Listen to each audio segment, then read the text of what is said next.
IPL 2019 season శనివారం నుంచి ప్రారంభం కానుండగా చెపాక్ వేదికగా జరగనున్న తొలి మ్యాచ్లో శనివారం రాత్రి 8 గంటలకు చెన్నై సూపర్ కింగ్స్ తో రాయల్ ఛాలెంజర్స్ బెంగళూరు జట్టు తలపడనుంది. అయితే ఐపీఎల్లో విరాట్ కోహ్లీ ఏమంత చురుకైన కెప్టెన్ కాదు అని, ఐపీఎల్ టైటిల్ ను ఒక్కసారి కూడా గెలవకపోయినా ఆర్సీబీ యాజమాన్యం కోహ్లీని కెప్టెన్ గా కొనసాగిస్తున్నందుకు ధన్యవాదాలు చెప్పాలంటూ గంభీర్ వ్యాఖ్యానించిన సంగతి తెలిసిందే.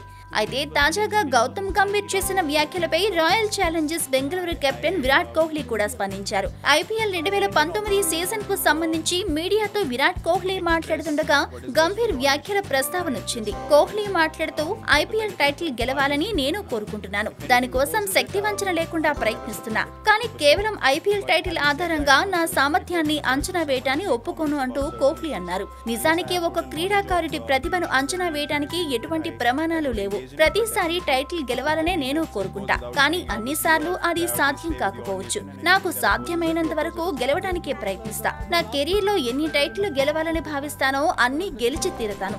బయట వాళ్ళలా నేను ఆలోచిస్తే 5 మ్యాచ్లు కూడా ఆడకుండానే ఇంట్లో కూర్చుంటాను. చాలా మంది ఇలా విమర్శలతో వార్తల్లో నిలవాలని కోరుకుంటున్నారని నాకు తెలుసు. కానీ నాకంటూ ఓ బాధ్యత ఉంది. ఒక జట్టు కెప్టెన్ గా ఐపీఎల్ టైటిల్ ను జట్టుకు అందించాలని కోరుకుంటున్నా. ఆ ప్రేరణతోనే ఈసారి కూడా బరిలోకి దిగుతున్నామంటూ కోహ్లీ వెల్లడించారు.